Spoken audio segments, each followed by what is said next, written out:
Welcome to Parallax, the resurrection of truth, beauty, and goodness. Parallax. Welcome, Marianne.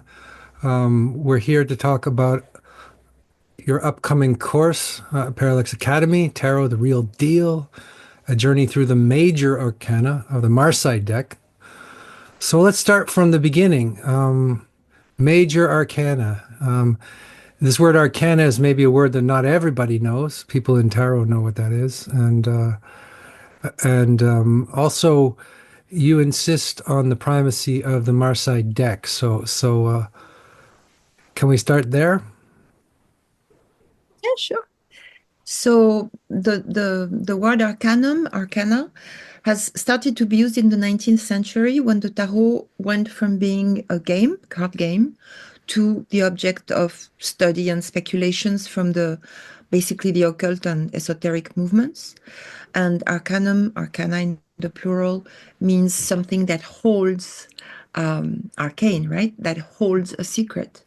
And so because the tarot is composed of 56 pip and court cards, numbered, from 1 to 10, and then 4 court cards like the page, the knight, the queen, and the king, in 4 different suits that are the same basically as the poker suits. It's just that they're the Italian suits, the swords, the cups, the wands, and the coins.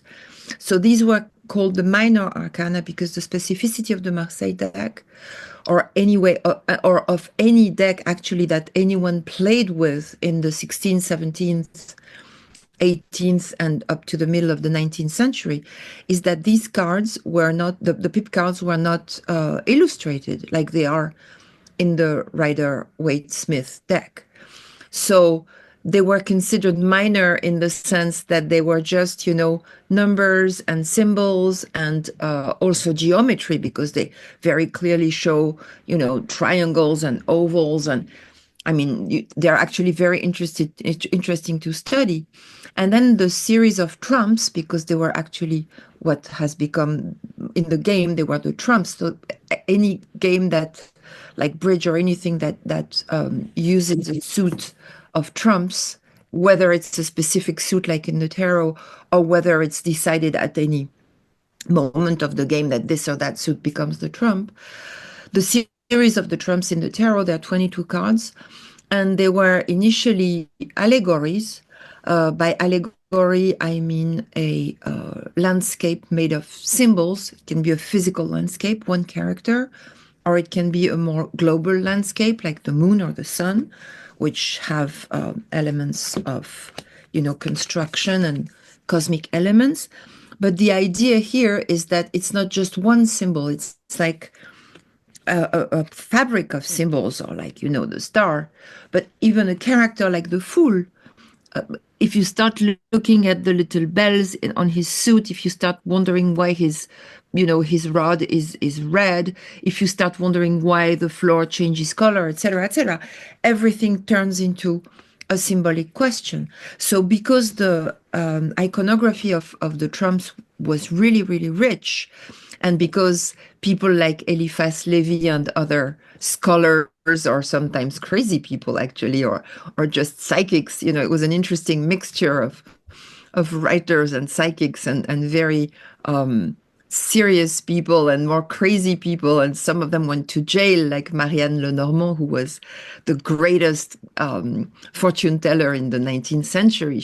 When she was in jail, I don't know if I told you that in the previous podcast, but No. Marianne Lenormand, when they put her in jail for, being a sorceress and a psychic and stuff, so they took her cards away and everything. So she would start reading in pigeon poo, or the way the candle they gave her to light her cell was losing its wax. She would read anything.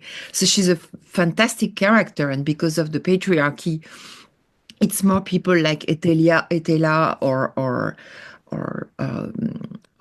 Eliphas Levi, or then people, of course, like Waite and Crowley, who have been remembered. But now with this rather feminist approach to all the occult movements, first and foremost, obviously Pamela Coleman Smith, who was the artist of the Waite-Smith deck, but also figures that were considered like crazy women, like Marianne Lenormand, are becoming of much more interest to people who study those matters, not just people who practice the tarot. And it's very interesting because actually Marianne Lenormand was probably the very first fortune teller in the 19th century who started working with this deck of cards. This deck of cards was available because tarot was still in fashion in France. It was kind of losing its wind somehow. It had been a hugely fashionable game throughout all of Europe. And so some people used it just as projection for fortune telling. And other people started writing books about its origins, fantasizing its origins in Egypt and other places like that. And so they called the series of trumps the Major Arcana, because they held such symbolic richness, and yet they remain mysterious. That's what's very interesting about them, because they're both religious and profane. Each of them can be seen as both auspicious and ominous. Each of them has some traits that you can interpret even in the modern world. For instance, the Chariot, it's very interesting. The Chariot, which has to do with, action in the world and service and victory. So interesting. He has the shape of an iPhone or any kind of cell phone. Wow. And he's like, appearing in a square. And now, Instagram and TikTok and all of that.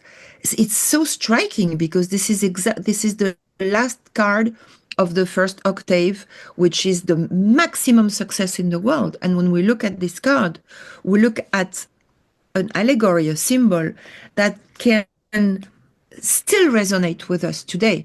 Or, I don't know how it is in the streets of the United States or England, but that in Paris, there's a lot of punk-ish beggars that have their dog with them. And we have a name for them. We call them punk à chien ever since the 1970s. Yeah. And that's exactly what the fool is. I mean, he's like those people who beg on the streets and they're accompanied by a dog.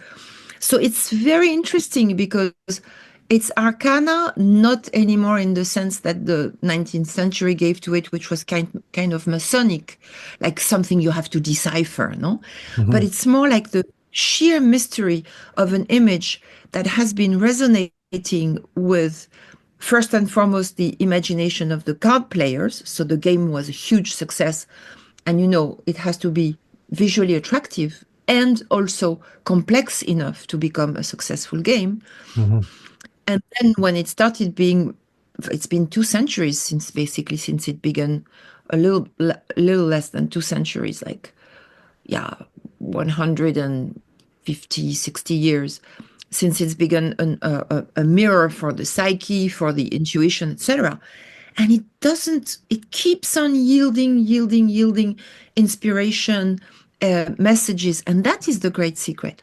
How is something, how do you say in English, inépuisable? Inexhaustible. Inexhaustible. How Yeah. come a simple card game can be so inexhaustible? And I can only testify of my practice. I've started reading tarot like any, young girl in my generation when I was 17. Then I stopped because I got scared of too much intuition and too much. When I was 20, I was like, I can't take it anymore. Then I started again in my 30s. I'm almost 60 now. And it keeps surprising me. It keeps answering. Of late, because of the COVID, I've started accepting a little bit of readings with an online conversation. So I don't have the person in front of me. I don't really know who they are. It goes by word of mouth. I do like 1 a month. And sometimes people just have 22 little squares that they have cut from paper. And I just show them the cards afterward. And it's insane. It just tells the truth about them. I do not know why. I'm a lame teacher because I can't even explain why it's so magical. Mm-hmm. But I'm a witness to it. Yeah. So there's a few things. I was thinking of Jodorowsky in his book, which you co-wrote with him, this massive book, which had a big influence on me. And he said that what the tarot tells you is always true. And you said that, I want to read this quote because I liked it a lot. When you were doing the course outline, the profound value of the Marseille tarot lies in its objective and humble nature, an immaterial architecture that summarizes the concrete psychological and spiritual structure of the human being, a point encounter between our existential struggles and the law of cosmos. So objective and humble is not usually what we think about. Again, when we're talking about the occult, the reputation that tarot has in the occult and all that. But I mean, I'm a novice compared to you, but I do perceive that there's infinite value in looking at it if you look at it the correct way. And there might be a correct way, not a correct way, and meaning like this is the way to understand it, but we could learn something about how to read them that will prevent us from getting too flaked out on, or just go down in intense rabbit holes of correlations and like the Crowley people are always doing. And anyway, just sorry, it's a lot of thoughts there, but maybe you could respond. No, but it's very simple. Someone who is a virtuoso can take a child's guitar Mm-hmm. and play something that will be very beautiful. And someone who is not a virtuoso can take a Stradivarius violin and make your ears bleed. Yeah. So the tarot of Marseille, which means the tarot that has been played, it's called the Tarot of Marseille, but really it's the French standard for the tarot game that becomes like the universal standard, the European standard, universal because Europe was the universe at the time, between more or less 1600 and the end of the 19th century.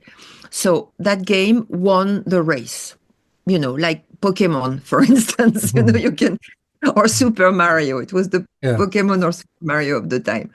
So it became the favorite card game in that time.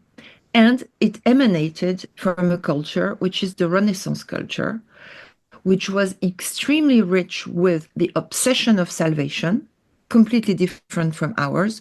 We are obsessed with becoming something to the effect of being Elon Musk or something, or one of his wives or bimbos. I don't even know his private life. So if you're a man, you should be as powerful, wealthy, and arrogant as you can. And if you're a woman, you should be forever thin and completely like that and have the biggest possible mouth and stuff. This is our current global ideology. It's the truth. It's where we live. It doesn't mean that every one of us is like that, but this is like the atmosphere that we breathe. In the same way, during the Renaissance, there were a lot of human beings who were like thieves and and lazy people, and I mean even people like the Borgias, like the aristocracy. They were like complete monsters, and they would have sex and do abuses and poison people and stuff. But the atmosphere it's the last of the tradition in Europe. Then the classical age arrives, and then all the revolutions, and then basically modernity arrives.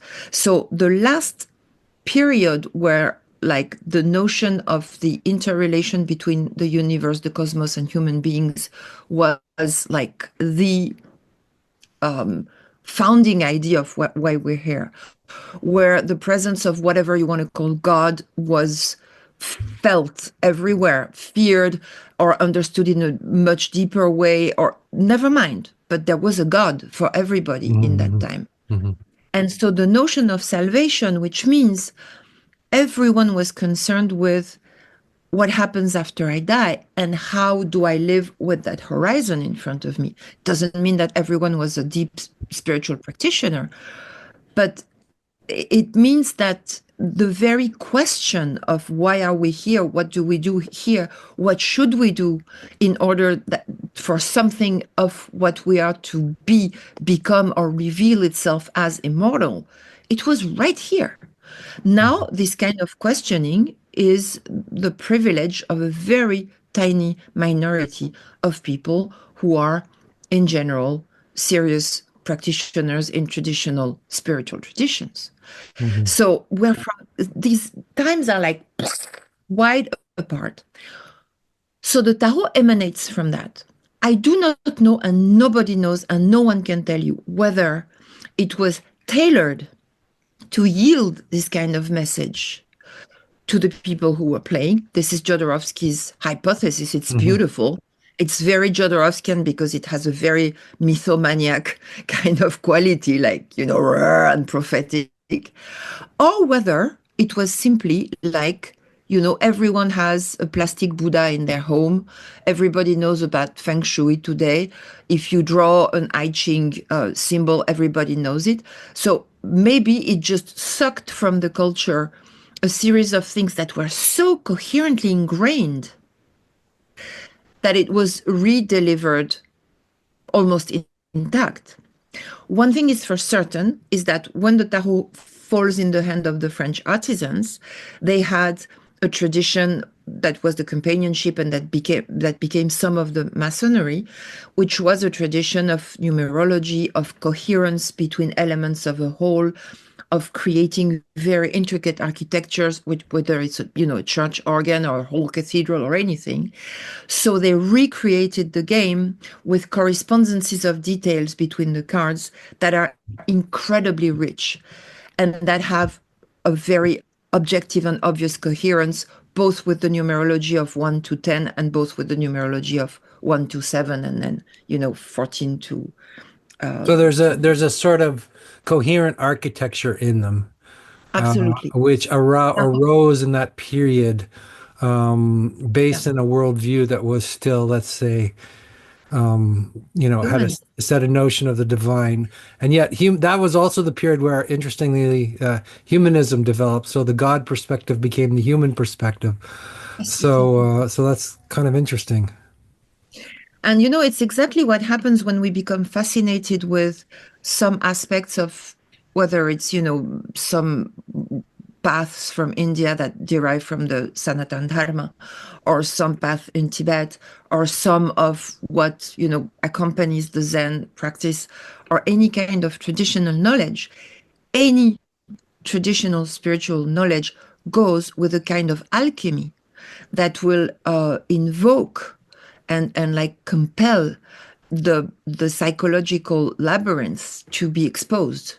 Because no one who is completely neurotic can become enlightened. It doesn't mean that you have to go through psychoanalysis to be a decent spiritual practitioner, but it does mean that the purification of the psyche.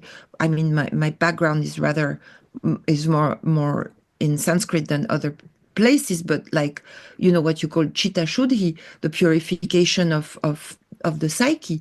It is a very important part, and that's why also Gurdjieff talks about conscience, la conscience morale objective, and remorse, not because it's good or bad, but because the way through the wounds and the limitations of why Mr. Gurdjieff also talks about paying for the mere fact of being born. It means that the way we were raised and whatever traces we have from our childhood and whatever preferences and propensions we have, etc., and the way we treat others at the end of the day, it's absolutely crucial. And that is the real object of psychology.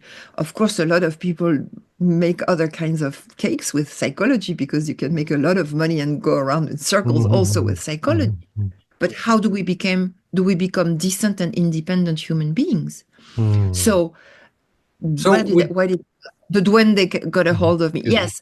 So with this Renaissance worldview comes directly, and with the fact that the tarot is an object, an artifact. It's made by people who make things. You have to carve the wood blocks, you have to make the paper, you have to print the paper, you have to let it dry the right way, you have to stencil the colors. I mean, that's manual work at the time.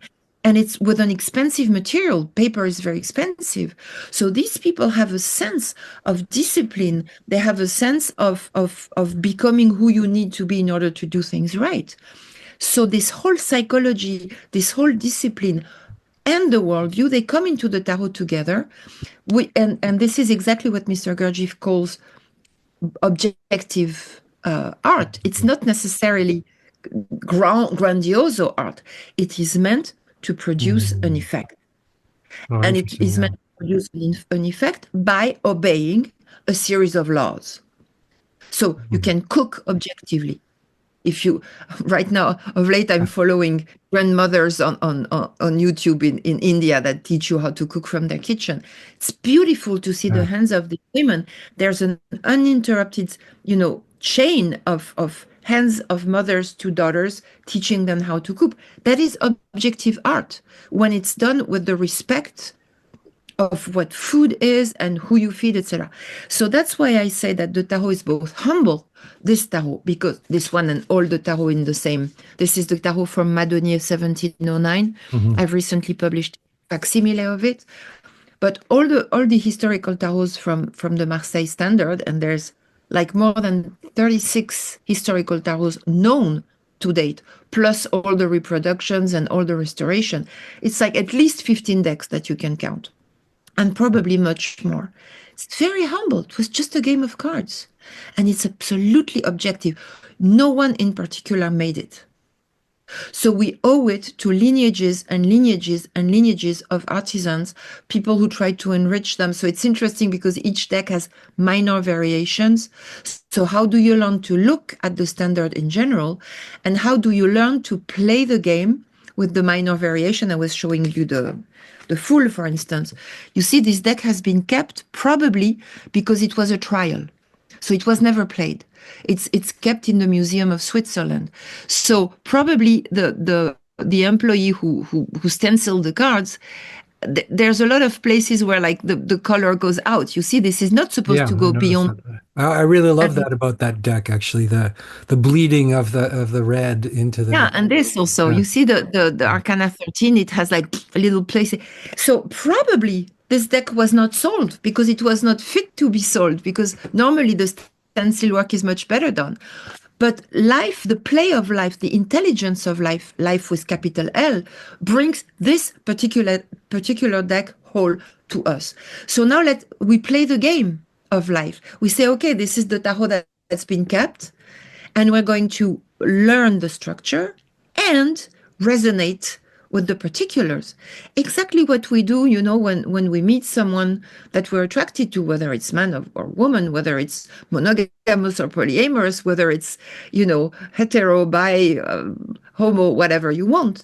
You know something about, when you grow up, the rules of approaching someone who is of the kind of human being that you'd like to seduce, and you know more or less how to make love, and then you play with the particulars of the relationship of the person. So that's the way I approach teaching tarot, both a very strong structure that's based in like history and reflection about where it comes from, and the joy, the sheer joy of not dealing with someone's tarot. I don't want to be dialoguing forever with Waite or with Crowley or with anyone. Yeah. Not even with Jodorowsky, and he was my root teacher in that work.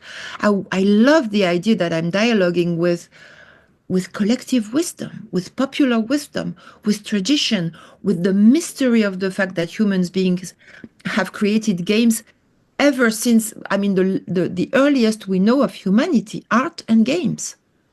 It's amazing. And the notion of one person signing the work of art and one person, putting their seal on the game, it's very new. So you're dealing with someone's ego. You're dealing with Crowley's ego, with Waite's ego, with this and that person's ego. When you draw the I Ching, or when you work with the Marseille Tarot, you're free in front of a monument. It's wonderful. Yeah. So, what do I want to ask? There's a lot of things there that I will be shorter in my answer. No, that's great. That's great. No, that's wonderful. Every time I shake your brain in all directions, and then you go like, okay, what did I want to ask you? Yeah, no, there was about 15 things that came to mind as you were speaking. So the fact that this came out of the Renaissance, and that it's a sort of a folk art. Rather than a grandiose sort of display of, European arrogance or or whatever. I think that's beautiful. I'm curious about the psychology of it and how it relates to so you talked about psychology and spirituality. It seems to me that in the West that psychotherapy has kind of become the spirituality of people, and that's kind of a problem. And so because it doesn't it feels kind of it has a limited result, even though it can be very rich at the same time. So that was one insight I had. So I'm wondering, you're going to teach a course on this, how you would teach. How you like how would you approach it in terms of let's psychological insight or healing or that kind of thing? It's very simple. The experience teaches us that when someone comes to consult the tarot, basically they want to know something about their action in the world, projects, work. Yeah, essentially that, or their creativity if they're artists. They want to know about their love life or their relationships. They want to know sometimes about their survival, like a question about their health or something. And sometimes people want some kind of guidance on their existential path that goes more in the direction of the spiritual question. So I am initially a Freudian. My psychoanalysis was with a Freudian psychoanalyst. I am not a psychoanalyst. I don't claim to be a psychologist or anything. But I think it's very sound and solid to remember that Freud said that people came to psychoanalysis to become able to love and work. Yeah. So Great. most people, they want to be able to love and work because that is our existential path. Relationships and the notion that we have accomplished something. And when I say work, it can be a person who has decided to stay at home and take care of the children because that is the most beautiful and honorable work you can imagine. It's not necessarily make money. It's just, did I do anything purposeful in this life? And how are my relationships? So we have to be able to draw from the tarot the very concrete aspects. It's not easy to do it just with the major arcana. So if enough people are interested, we will then probably organize a course with the minors because they're much more adapted to more specific details of the psychology and of the practical. But the thing is that the 22 major arcana, they summarize the rest of the tarot. They play as mirrors with the court cards. They integrate elements of the pip cards. They have the same numerology. So it's a bit of a betrayal to use the majors as elements of concrete and psychological answers. It's a good exercise. A betrayal, why? Is it sort of too much of an too overarching an archetypology? Is that the problem?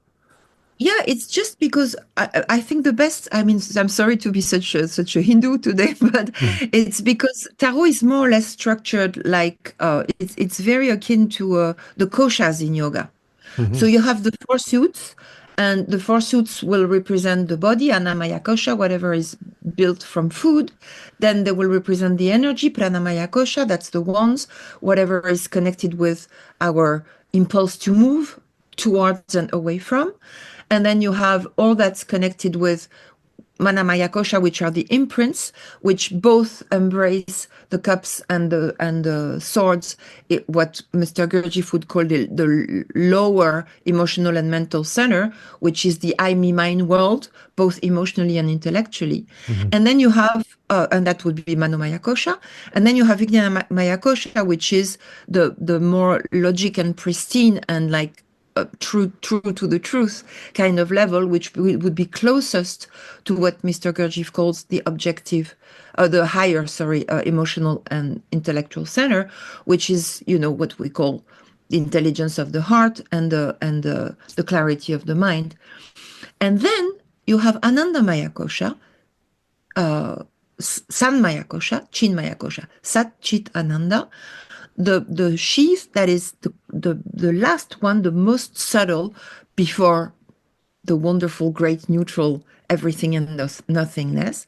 And that is a sheath made of truth, Sat, consciousness, awareness, Chit, and bliss. So Truth, that is okay. the level at which Ananda Maya Kosha, San Maya Kosha, Chin Maya Kosha. So that is the level at which actually we should be able to read the major arcana. And we must never forget that. But when you see a spiritual teacher who's established in Satchitananda, the last one I saw alive was Chandraswami Udasin, who passed a year ago, a little bit than a year ago.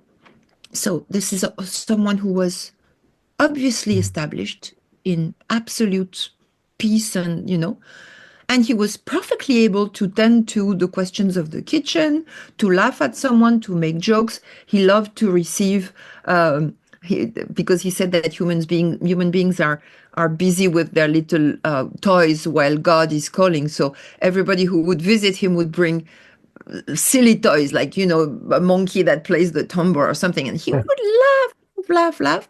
So our Major Arcana is like that. It can look at the everyday life and the practicalities of everyday life. It can look at your mommy daddy problems.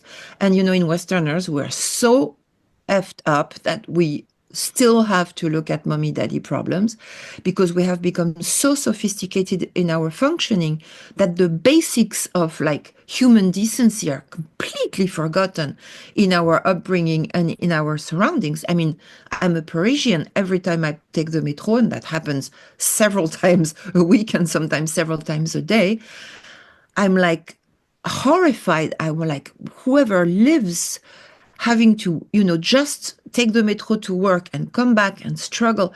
How can they even have the availability to love their partner, raise a child? This whole emotional wisdom that can grow in a human being in a context that is favorable for that.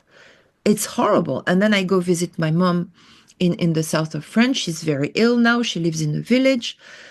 And I mean, everybody is smoking dope, getting drunk, getting angry at each other and people are like glued to their computers.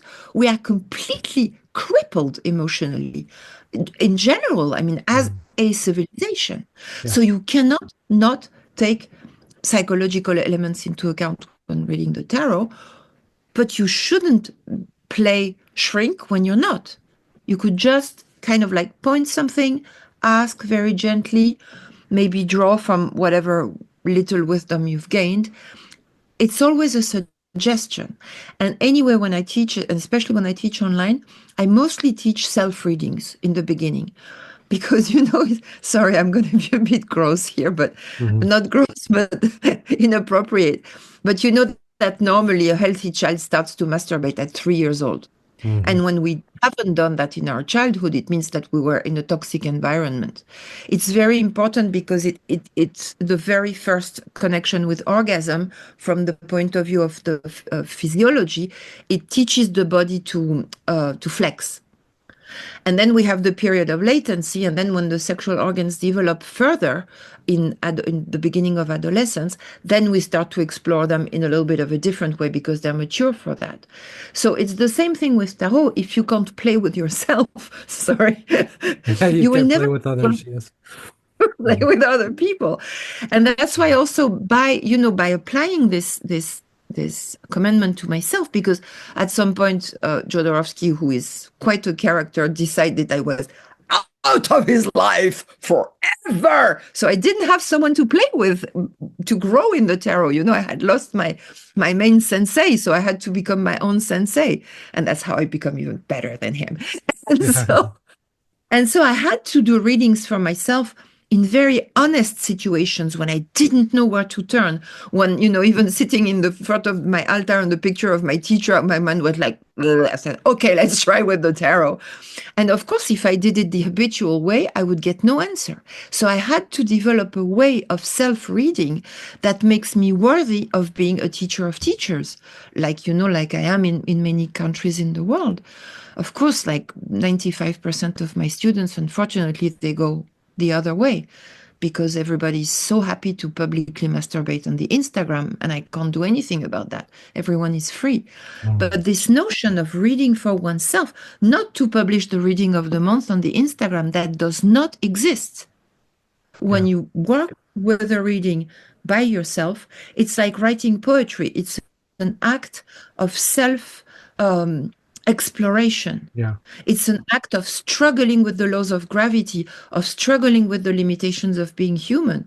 And that's one of the ways I know, and I can teach a lot about that to people, to become ready little by little to maybe try to bring that into a conversation with someone else, and then become someone who can read other people's tarot without any agenda of being, seductive, making money with it, being good at it, blah, blah, blah, which is all absolute crap. That's not what it's for. Yeah. I guess one of the things that you could appreciate about Jodorowsky is he never charged money for readings, apparently. Is that correct? Or maybe not. Okay, well, Eddie, that's another discussion. But He yeah. did do Well, I think what about No, for years, I have to grant him that. For years, he sat every Wednesday night in a shitty cafe yeah, I and remember read that 20 cafe. people Yeah. in a row for free. He did do that. And it's true that he was never someone who made money from the readings. Then, of course, being the huge star that he is, he Yeah. has been charging insane amounts of money for just talking about the tarot to an audience for a couple of hours. I mean, but Yeah, yes, yeah. he did encourage, and I'm working in that sense also. He did encourage a practice of like free or on donation readings, uh, uh, and the ethics I derived from that was because I teach to people who make a living out of reading tarot. Those are the Mm. people who ask us for guidance. Not everybody is a wonderful, you know, curious. I would love to only teach to people who are curious and want to deepen their knowledge. Yeah, But yeah, the yeah. truth is, especially in Latin America, that people make a living of it. So what I try to convey is, do not derive more than a third of your revenue from the tarot. Well, that's Because a nice if you do, principle. I like that. Yeah. and for me, it's the same for, I have friends who are counselors and shrinks and stuff. If you are not independent from helping people, they either become your parents because they feed you, so you can't help them, you know, or they become your herd of cows because you milk them and you can't Mhm. help them. You have Mhm. to be independent from people, and that's why most of the reliable spiritual paths I know work on donation. Of course, yeah. Well, that's And the no, question of the sacred, right? Because I think what you're saying, in a sense, is that not just are they a form of folk art, but they're also there's a sense that they also need to be held sacred in some kind of way, and I think they could be easily made profane, or maybe I'm making too much of a no, it's yeah just a question of energy. Money is yeah energy. So I should be able to charge 500 euros for a reading, which I'm perfectly able to do. yeah And I should be able to spend 2 or 3 days doing readings for free, just because it depends on how much energy is needed from the person in front of me at that moment. So mm, I must be, I, as a philosophical I must be completely independent from the tool in terms of my survival, mhm, which allows me to charge a ridiculous amount of money if it feels right to a person who can afford it in a situation where it's needed, and which makes it perfectly right to work on donation with other people. I mm, don't do a lot of readings, but I will give you one example. A young man contacted me from a faraway country, that is not a very rich country, because he saw something on my very poor Instagram that he liked, and he asked for a reading. And I don't do that. But for yeah some reason, I said, okay, 150 euros, which was a huge amount of money for him. I yeah wanted to test the guy. He was like 24. He paid for it. So I did that reading for that price. And I realized he was a spiritual seeker connected with a very traditional spiritual school. And he said, can I see you again? I said, yeah, and you pay whatever you want. mm, So this is more like the way I work. And if right I'm honest, Jodorowsky, that's it's not that I learned it from him, because I mean, all pranams to my spiritual teacher in that sense, who was not Alejandro Jodorowsky, but Alejandro had understood that much, and he was perfectly able to donate or to charge for a session. Yeah. Well, that's great. Yeah, because that means that it's an individual and intimate relationship between the person getting the reading and the one giving it, rather than there's the standardized kind of fee or something like that, right? It's not a, dude, it's not a profession. Yeah. Whichever way you take it, I mean, it's just not a profession.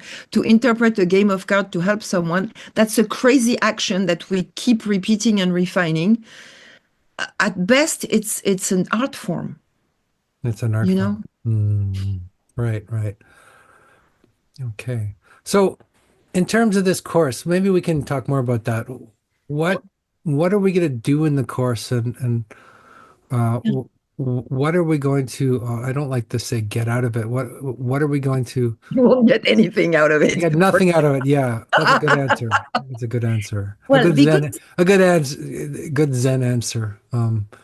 Right. no, it's just I don't know how I'm to ask very that particular question actually when it comes to this because I think it's not really transactional. It's something else, but no, I mean, we met through a friend and we did the first podcast, and I was absolutely not aiming at any kind of of action. And then you suggested that we would do that. So this is basically how it works for me.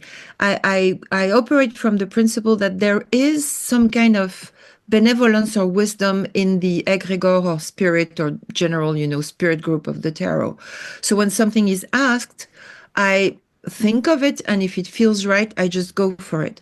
And what happens is that there is a cultural divide in the world of the tarot, because Waite and Pamela Coleman Smith designed that deck in 1909, 1910.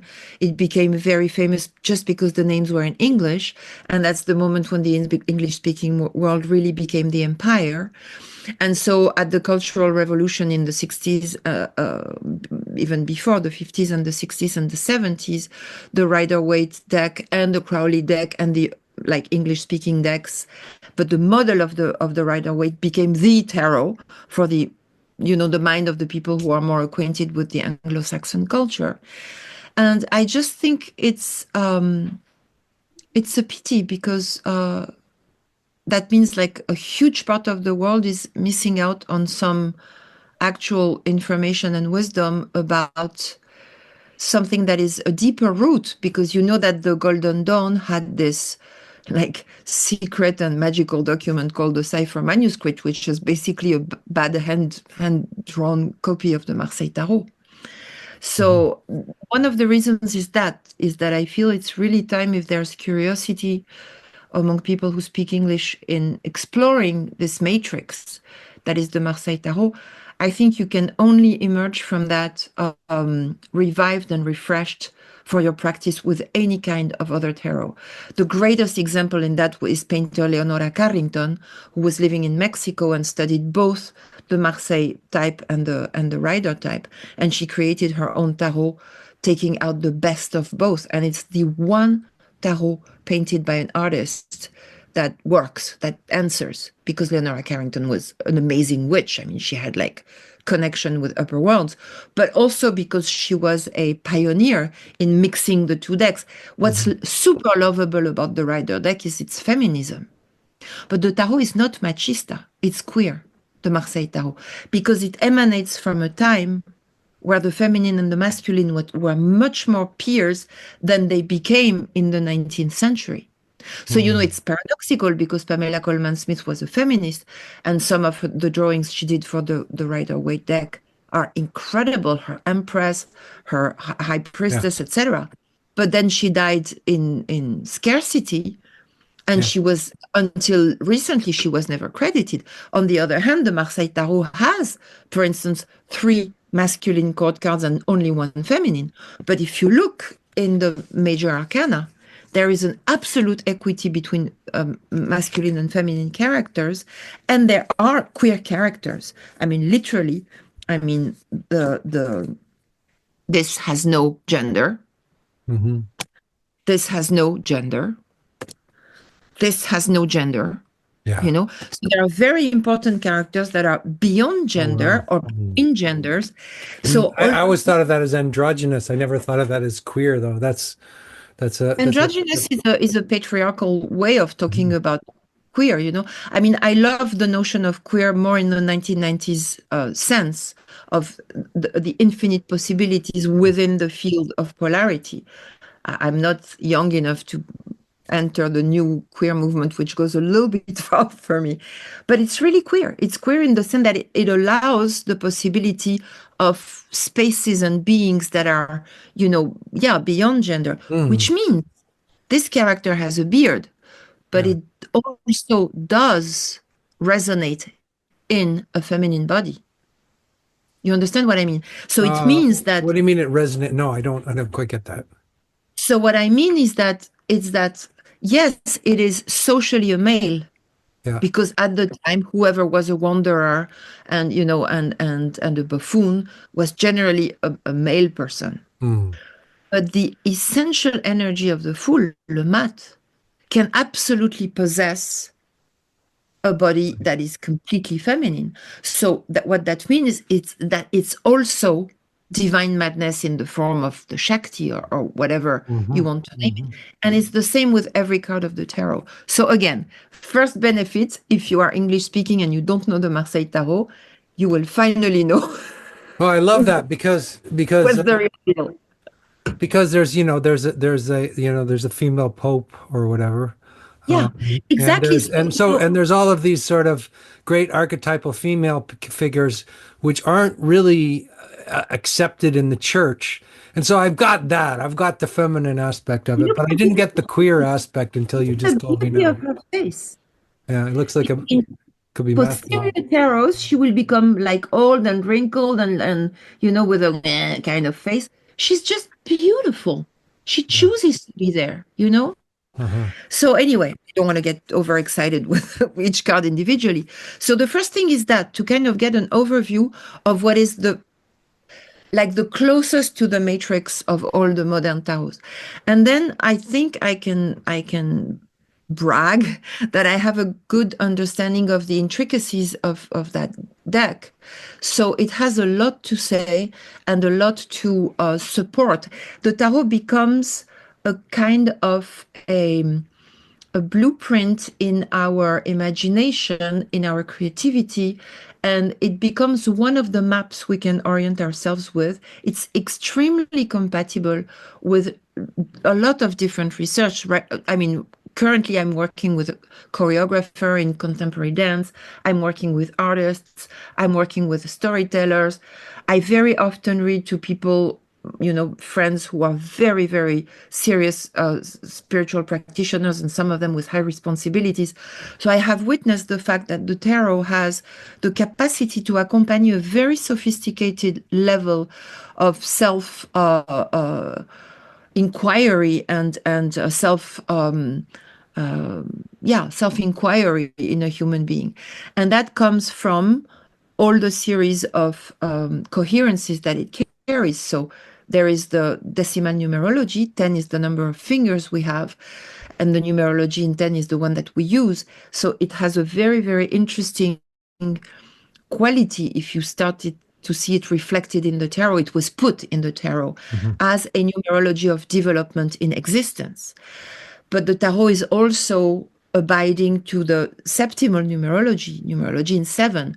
And I've been researching about that for years and years. No one has ever written anything of substance in the tarot world about that. And I've ended up bowing to Mr. Gurdjieff's teachings, which have to be lived and experienced in order to be even minimally understood. And it's incredible because Mr. Gurdjieff says that basically the law of 7 is the law of phenomena from the top to the bottom of the cosmos and vice versa, So it's really the vertical, and it's not an unfolding, it's more like an acknowledgement of the laws. So the tarot also has a very interesting septimal numerology. And what's interesting is how they interweave, because at every moment, our horizontal life interweaves with our vertical life. Can I just ask a clarifying question? Is the vertical the 7 and the horizontal the 10? Yeah. Because in the Sephirot, the Tree of Life, there's 10, people are always making that kind of, they're making a correspondence Yeah. between, which perhaps is not a good one, but there It's seems to something. be there's a 10 in that particular Yeah. system, and yeah. Well, I'm not a specialist of the Tree of Sephiroth. Obviously, I know of it, but everything I've read and studied about the Marseille Tarot and the Kabbalah kind of doesn't work. It's like Cinderella's sister trying to fit inside the shoe.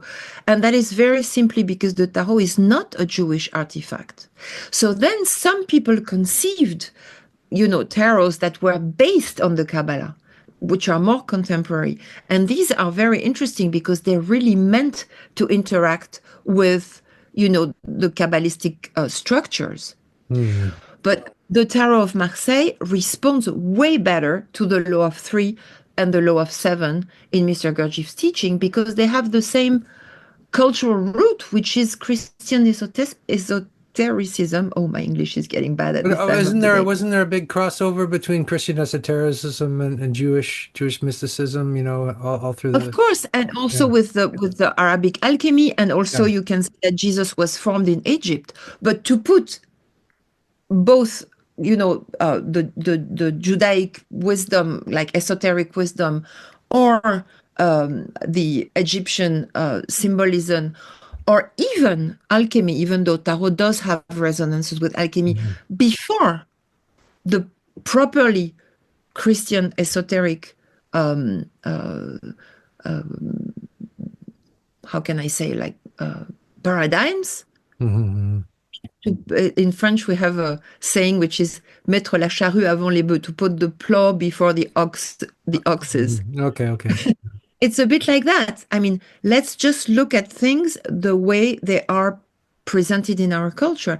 And I think what happens is when the tarot got out of fashion and it stopped being a game and started being studied by the occult movements, was the moment when Christianity was at its worst. Yeah. It had become like completely eaten up by the bourgeois world, by abuse, by hypocrisy, by blah. So no one wanted to see that tradition in the tarot. So they started daydreaming about Egypt and Kabbalah. And it's not just daydreaming because all these things are interconnected in Yeah. the Renaissance world. But first things first. Okay. Yeah. So And that's what else? almost like, Basically that, and hopefully, I mean, my aim, and it usually works, is that people become really able to perform meaningful readings for themselves after, it's going to be like maybe 10 to 15 hours of teaching because I always go a little bit longer than I'm supposed to. So that would be the equivalent of a very intense weekend. And habitually, I mean, yeah, it's unless someone has a huge block that I'm not responsible for, but it is really like learning a language. mhm. Do you think there are people who are, let's say, who can swim in that kind of water, and then other people who just they don't? I'm just thinking of people who are very like people who in the Zen tradition or something, or they're very into just things as they are. They don't like symbolism, and but even though they are working with a lot of symbolism, and I've noticed that people have resistance to symbolism Mm. on some Yeah. level. I've always loved it. I was played around with it, but people think symbolism is a kind of lesser thing. Well, I don't, I mean, I judge less and less, so I wouldn't say what's higher or what's lesser. But what I witness is that people are drawn to the tarot because they feel some kind of beauty that's calling them, whether it's formal beauty.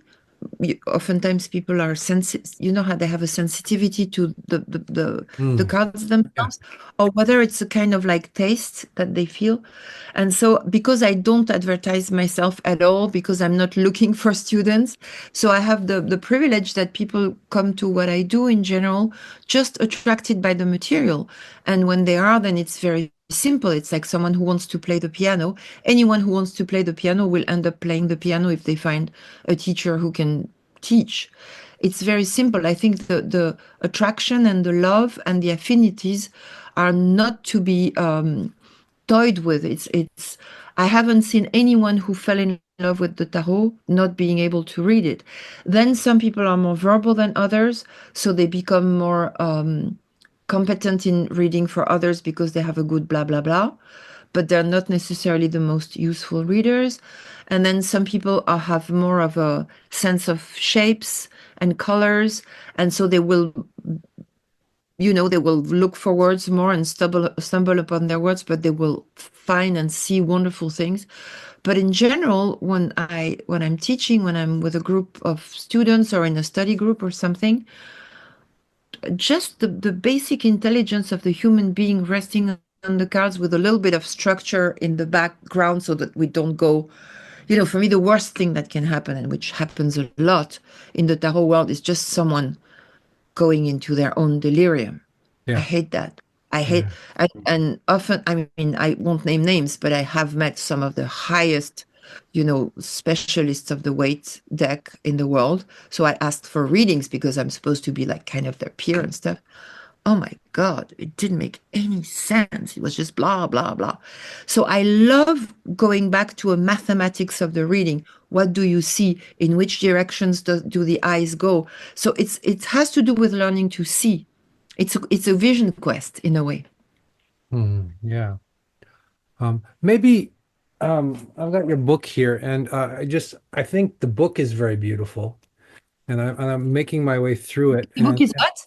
The book is very beautiful. Like Oh, thank you. as a book, it's beautiful, and the writing is very beautiful. So I can attest that, and also the cards are incredible. So the trouble is, it's written in French, and we're trying to, we're trying to sell this thing. I mean, not sell it. We're trying to get English people to come, and Yeah.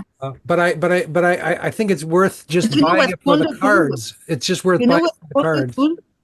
No, but you know what's wonderful with the empire now is that in a couple of years, translators will completely disappear. You will be able to run a book through the AI and not even have to Yeah, correct it. yeah, that's right. Finally, my work is going to be in English because the main problem is that the book is 500 pages long. And if you have to pay, I don't know, 10,000 euros to a translator, it's way too much.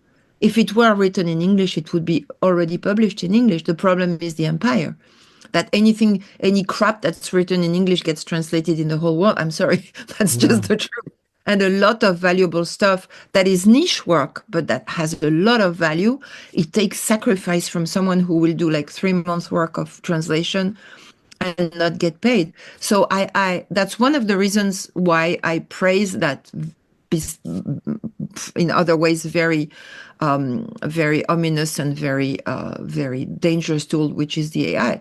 So if anyone buys it and then wants me to send the PDF so they can translate it, I mean, in the class, if they buy it, I yeah. can send them PDF of the text so they can run it through any kind of translator Oh, and that's basically. great. I almost want you to do that for me too, because I'm not the best reader in French. I can read in French, but You know um, what's happening with AI? It's the same stuff that happened with the music companies. yeah, I know. Yeah, The agents, publishing companies, this whole thing of bestsellers and stuff, it's gonna go. yeah, And that for anyone who's not a writer in English, it's excellent news because we're up to here with Hollywood and the American bestsellers and stuff. It's enough. yeah.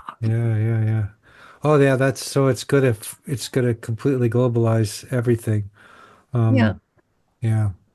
Well, I also wanted to just kind of say, like, my experience with tarot was sort of in the beginning, kind of pushing it away, and then I read a book about the Marseille Tarot called Meditations on the Tarot, which is a Yes. very Christian book. I remember Jodorowsky had it. Yeah, it was a very Christian book, but it's a huge book with all kinds of stuff in it, and it was so rich that I went Yeah. out and bought again the Rider Waite's thing and played around with it, and I played around with Crowley's deck and kind of I didn't know what to do with it until I read your book. I didn't know what to do with the tarot at all. I was just kind of sitting there on my shelf, and I was sort of like, I thought it was kind of cool and interesting, but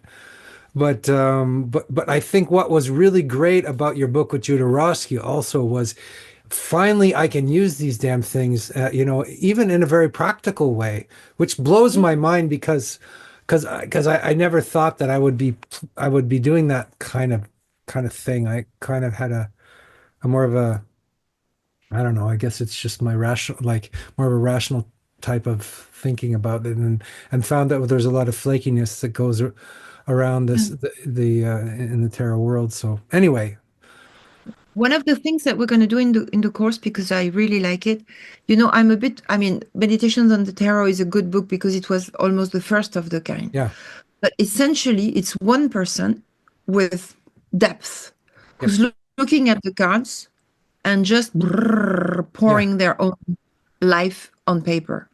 And then so many books about the tarot are written in that from that matrix. hmm, So at some point I was really fed up with that because I was like, it's appropriation. So you go and you read the book of someone who is looking at the cards and telling you what they see. So I designed a book that's only in French, Spanish, and Italian. It's not in English, but it's more like a vademecum, a book of practice, where I have designed questions for the cards. And so you have the card in black and white. You can even color it differently on one page. Then you have a series of questions that work for every card that are like prompts for observation. And then the next page, you have a series of questions and propositions that are connected with this card in particular. So, of course, we can't go through the whole book in like 5 sessions. That would be a little too fast. But I will take a lot of exercises I have in that book and we will be practicing them, because then you will realize that you take the 22 major arcana of the Tarot of Marseille, and you can write a book like this in 5 minutes. You know yeah, that Piotr Damianowicz Uspensky wrote a book on the tarot about the weight deck, and everyone in the Gurdjieff work is like, oh my God, Uspensky's book about the tarot. I'm like, yeah, it's crap. yeah. It's crap. It's complete crap. There's nothing in it. Nothing you can use. I mean, if you make your own tarot book, which you will be able to do after we work I'm together. very embarrassed, Marianne, to say that when I started going over them, I actually wrote a little book. I definitely didn't publish it, so thank Send goodness. it to me. It was just kind of it was improvisations on the card. So what you're saying is true. You can write anything from them, basically, right? You know. Absolutely. Yeah. The question is, it's always the same, My teachers, Sri Swami Prajnanpad, talked about living deliberately. And Hmm. for me, it's like so essential. What am I doing? Why am I doing it? What am I doing it for? How am I going to do it? And for me, it's like the basic, like decency that you need to have if you're going to teach people anything, is to kind of like guide them through these steps. So if I'm going to interpret the tarot, why am I doing it? Yeah. Why are you Because I doing love the tarot and because I want to know myself first and foremost and the tarot better before I start pouring myself into someone else. What am I doing it for? I have to find out what my goal with the tarot is. Maybe it's just for the art. Maybe I want to become able to read. Um, uh, what did I say? Why? What for? I don't even remember. And then the how is very important.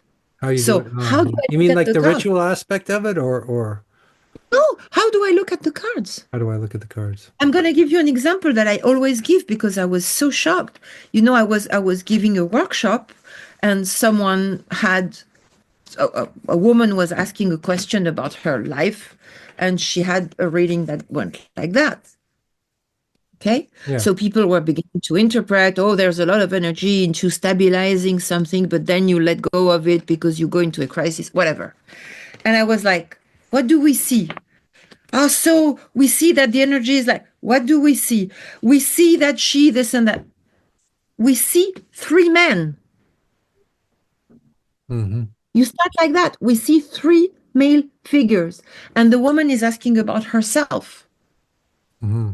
You understand?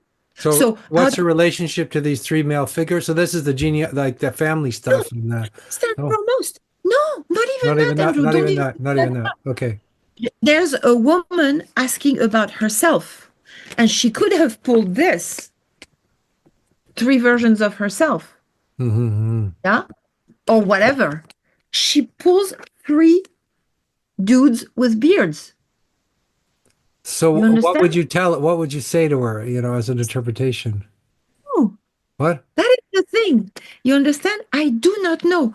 The way I read and the way I teach to Yeah. read is a step by step. That's why my book is called Tarot. The one I wrote by myself is called Tarot Step by Step. It's also, a little joke because the one with Jodorowsky was called The Way of Tarot. So how do you take the way step by step? No, but I start like that. She's a woman. She's asking something that has to do with her development, her life, Hmm. and only masculine figures emerge. Before anything, I need to ask her, do you see yourself anywhere in that spread? Hmm. Do you see yourself? Because if I start, of course, because if I start interpreting without knowing if she is identifying herself to one of these characters and why, or the three of them, and an incredibly useful reading if she goes like, yeah, I'm nowhere here. Hmm. Okay, so how come you ask a question about yourself and you're nowhere here? And then the readings become something completely different because it So may it be, might be that what am I? sh does it, would you say that if she's nowhere in those cards, would you say that the cards are telling her that she's, Well, that maybe she's the projecting voices her in her value out. mind are not hers, they're other people's, coming through her. That would be also too presumptuous, right? It's almost like, It can be so many different things. It can can be be so that many she's different looking things. Hmm.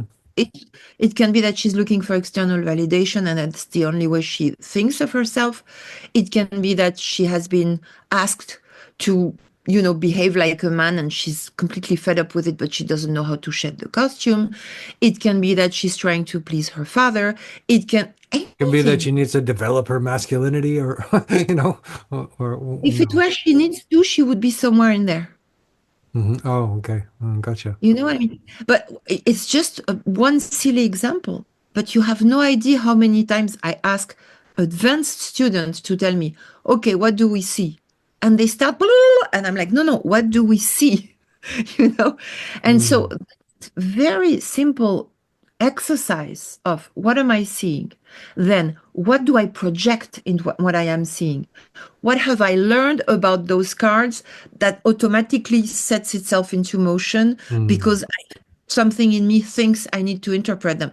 And have all these, like, there's a cake in France called the millefeuille that Yeah, has yeah. like 1,000 sheets. So all these layers or sheets are together. Layers of projection, or Exactly. Mhm. And also layers of objectivity. Yeah. And then to be able to set your imagination to run, let your imagination run free, let your projections run free, because sometimes when you relax into projecting, you really do, you don't pretend to do anything but project, boop, intuition is born from projection. Mm. And the thing is, people want to read the tarot, they're so caught up in their surmoi, in their super I, that everything gets so cramped and it's so sad, and it's so useless and it becomes so boring. So I'm also trying actively to help people develop strategies for their readings where something true and useful comes out. Because otherwise, we're wasting precious years of our lives. And Mm. both my parents are in their final years of their lives right now. Of One of my best friend died a bit over a year ago. Another person who I love dearly right now is seriously ill. And I take it very, very seriously not to waste my time or other people's, especially not when reading the tarot. Mm. Yeah. Yeah, that's beautiful. I mean, I think the art of seeing, um, without filter, um, the art of contemplation, right? Especially. But also the art of seeing myself being carried away, because that's Mhm. part of the job. Yeah. As soon as you do it deliberately, okay, let's go crazy with this card. What is it that I hate about this card? And just, Yeah. vomit it. So useful to work like that. Hmm. Hmm. And every time you do that, you pick up a new meaning of the card that comes to enrich your vocabulary. And at some point in a reading to yourself or someone, boom, that will come Yeah. out and it will be the answer. Maybe I'll give you an example, and just for Go ahead. fun. For example, I was the Pope was coming up. I kept thinking about the Pope today, And I was thinking about this has something to do with my relationship with teachers or masters. And there's something about it I don't like. Yes. Because it's like somebody above me trying to tell me something, and it provokes some sort of like rebellion in me against that pope, against that figure of power, let's say. And I hate to be one of those little people that are bowed down, like, in front of the pope. So there he is. But if we look at the card, I mean, I don't think I'm transgressing a huge secret. You are with your children right now because it's a school vacation. Yep. So one of the aspects of the Pope is also a father or a grandfather with the children. Ah, interesting. These people are smaller because their bodies are actually smaller. So, you can look at the Pope in terms of what you just described, which is kind of a stagnant hierarchy where someone is always at the top and is always crushing the others. You can think about it in terms of a legitimate hierarchy where there are people or children or people who need to grow, and there is someone who knows the direction for them to grow. And then I love this phrase by Jane Heap, who was a very important student of Mr. Gurdjieff, and she said, roll your triangle. You can think about it, and it's in the law of three as the notion that anything that is the top of the triangle can become the side of the triangle, and then can become, the other side of the triangle. And so that the true hierarchy, the one that will, because one of the aspects of working with the numerology is to see the cards as an evolving energy. So this card goes towards the dissolution of hierarchy, but you need to go through a hierarchic phase so that the hierarchy can be dissolved. I've lived in Ibiza for 4 years, and all the attempt at community by people who have no sense of hierarchy whatsoever. Yeah, it doesn't work. Yeah, for sure. Oh my God, you want to run away from that. As much, money and sexiness as they can invest in that, it's just horrendous. So it's very interesting because if you look at the very and that's another point of view. It's not male, female. It's the numerological and evolutive point of view. If you look at the tarot in the way it develops from one number into the other, you have 4, which is self-stability, to be seated in something. Yeah. Many other aspects, but that is there. And then once the number 4 is stable, you have 5. Okay, what do I do with the others, with the society? I hierarchize. Why? Because I can't jump from this to that. I can't. And what's really interesting is that if you look at the element above, so at the same height in the card, you have first a helmet that is almost like a war helmet. Yeah. And then you have the tiara, the crown, that touches the border of the card, whereas he doesn't touch it. Something is trying to reach him, but, he doesn't touch it. And then what do you have at the same space? The sun. And inside the sun, a baby angel, because that's how community or equality begins, having to deal with the childish shit. And again, and on and on and on like this. So it's extremely coherent. So when you have that frame in your mind, of course, the Pope has to do with your relationship with teachers and stuff. And it has to do with your dharma right now, which is taking care of the kids. And it has to do with maybe something that wants to be understood in you so that you can switch in some aspects of your own life from a hierarchic and pyramidal point of view by rolling the triangle into something that opens up. And the next stage would be the lovers, because the lovers is an opening, right? The lovers is the mess that happens when you put people together. Look at how ugly they are. It's a mess, yeah, but it's an opening. They're insanely ugly. And look who's beautiful, just a little angel. They're all. I always thought the one on the left was the one on the right was sort of the pretty one, and the one on the left was the hang. Well, if you look at the historical tarot, that's not true. That's already an interpretation of tarot from the 19th century. So what the historical tarot is telling us is, whatever you do in your love life, there's always going to be something ugly, whether it's with your parents or your sisters and brothers or your lover or in your marriage, there's always going to be hatred mixed up with love, Yeah. envy mixed up with benevolence, etc., etc. Yeah. Because the human heart alone is unable to love. Yeah. But remember, you were a baby, and that angel is a baby for that. So you came to this world with a heart that is able to become the vehicle of, undying, unconditional love. Now get to work. That's the Mhm. meaning of the lover. And that's why it's not called the lovers in French, but the lover, because Right. the The actual lover Rider-Waite one was kind of is more love. romantic, wasn't it? It was this all about romanticism and 19th century Please don't romanticism. make me talk about this, please. Okay, okay. No, I'm I interested. might shut. Uh, It's just completely another level of understanding. It's interesting. It's nice because, yeah, we want to know if we're going to be able to, hump that person. But Yeah. Just a low level view of things. Yeah, okay. it's so much more interesting when you're in the middle of falling madly in love with someone to wonder, when am I going to show my monster? And when is their monster going to show? And what are we going to do with that? How is Hmm. it that I'm intimate with this person? And thus, if I become more and more and more intimate, they're going to be able to hurt me like no one else can. Hmm. Yeah. And how Well, ugly is that going to be?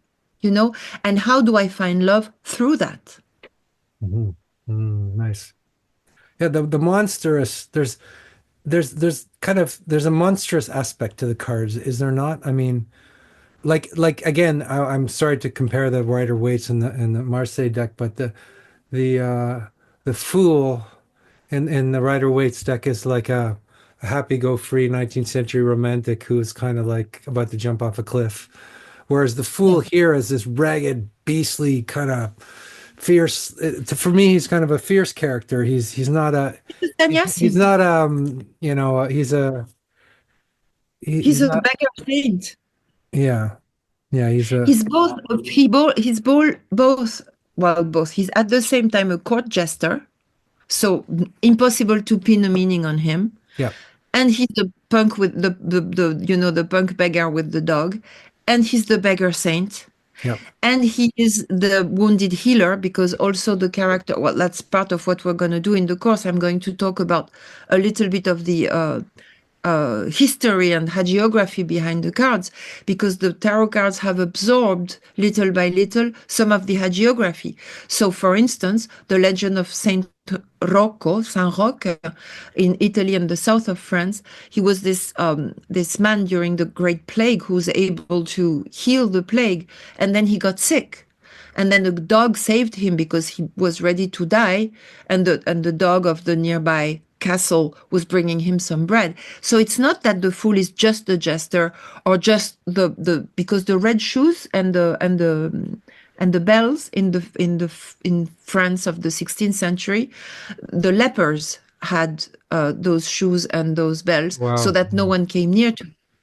So, it's very interesting because it's a bit like Chiron in astrology or like the Wounded Knight. It's this like very paradoxical figure that is both extremely energetic because it goes through everything, and both the healer and the plague, and both the fool and the wise man. So, and each card has this kind of ambiguity, which is why I don't read the card reversed, which is why with me, you won't study any kind of, negative cards and positive cards. Every card can have a stagnant or a fluid meaning.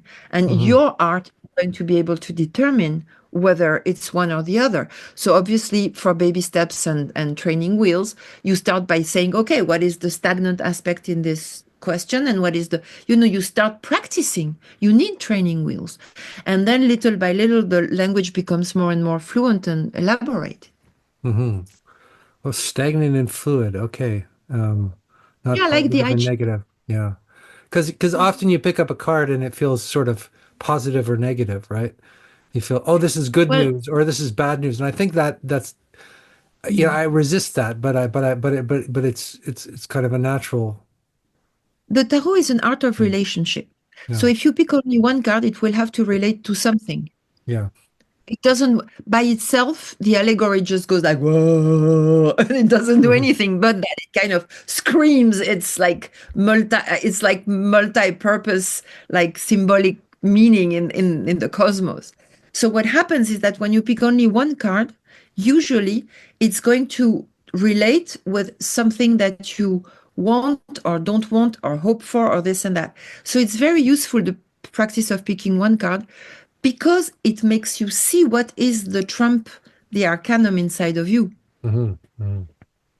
So this is why I work a lot with the like and dislike kind of, we want to go beyond like and dislike, but you cannot go beyond something you haven't visited.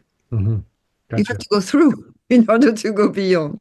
So one of the ways that the arcanum relates, I'm going to give you an example. During years and years and years, when I was picking the card of the moon, which is supposed to represent the sacred feminine, and universal motherhood, I was like, oh no, not her. Me too. Yeah, me too. I get that feeling when I have that with And the it card was too. such a koan for me, because I was supposed to teach tarot. I was supposed to teach with equality about all the cards. And my mother has been a pretty good mother, so I don't really have mommy issues, or not in the sense of the moon anyway. But my mother has suffered from the fact that her mother was overwhelmed. But the psychology wasn't enough to resolve it. And little by little by little, and with the help of the septimal numerology and Mr. Gurdjieff's proposition about the law of seven, suddenly it struck me. The moon is the only card that doesn't have a human being in it. I can't say the only one, because there's also the Wheel of Fortune, but at least in the Wheel of Fortune, the animals are dressed. So you can say it's a caricature of the human being. There's nobody in the moon. The only face is in the cosmos. So as long as you haven't reached, at least touched, a state of being where you can feel absolutely loved by what's above, this water is going to be icy cold. It's not going to be, the north of Peru and the phosphorescent plankton and something you want to go and swim in. And then there's a kind of a beast in the water too, right? It's not a beast. It's or just it's a crab. very nice crab. Crabs are good. You eat crab. So anyway, but yeah, it's very interesting to work in terms of like or dislike. And it's always, I've done different things. I'm not just a tarot expert, so I've worked with focusing and somatic expression a lot. And it's very interesting to note the first, like, taking in of the body when you look at a card, and just stay with it and just go into it and just like organically visit how your body is responding to the card, because seeing and kinesthetics are both of the right brain. So it's a way to have your right and left brains, the mythology of today, communicating together, because you are willing to pay attention and give meaning to something that is completely like from the other side of your being. It's very interesting. Yeah. I think the kind of stuff that we could talk to for the Zen people and the minimalistic practitioners who love the silence, it's actually the same action, just with images and words. But tarot does bring you into an altered state, a meditative state. We've been speaking for an hour and a half right now. It's a lot. And this is exactly what tarot does. When I was a beginner, when I was still studying with Jodorowsky, I had a timer. When I was able to go on a reading and stay for 4 hours, and the person also would, And then I learned a little bit about Ericksonian hypnotherapy and stuff, and I realized that it was the same kind of zone. You had your kairotic time or something, a different kind of time that isn't so measured. And which comes from the connection of the two brains. When the two brains are connected, there is no fatigue, your body is present. It's the fifth dimension in the Taoism. It's the dimension of inspiration. But we also need to time our readings and our podcasts. Yeah, we need to stop at a certain point. Sure, yeah. Well, I just wanted to thank you also for the moon because I think I have a new perspective of the moon card now, which there's something Yeah, that you offered me a new dimension of the moon, yeah. which I like more, and it's been Good. so that's kind of interesting. This I is kind of was exactly made what me I think keep of the doing. Buddhist notion of emptiness or something, or yeah, Yes, yes. that's Yeah. the feeling I got when you were talking about it. But that's exactly what I aim at. I mean, first offer a structure that works. That's really like a skeleton of how this symbolic universe is organized that's coherent with our Western education and history and even DNA. That's one. And the other is to provide a possibility to keep opening up the view, keep opening up, our availability to the tarot in a way that doesn't go into the thinking mind and doesn't take us into the labyrinth, that brings us closer and closer to the reality, whatever reality is at that moment, whatever reality is in us right now, whatever the reality of the deck is. And I come from Arnaud Desjardins' Adhyatma Yoga, where the essence of this path is that it's a step-by-step process from relative reality to more relative reality to hopefully the absolute reality. So I really do. It's not that I believe in it. I know that process, and I know how much it's changed me and the people around me. So I apply that to working with the tarot, and it's beautiful because it's like it expands the connection with what's present. Hmm. Well, awesome. It's been really a huge pleasure. Thank you for taking all this time. Thank you.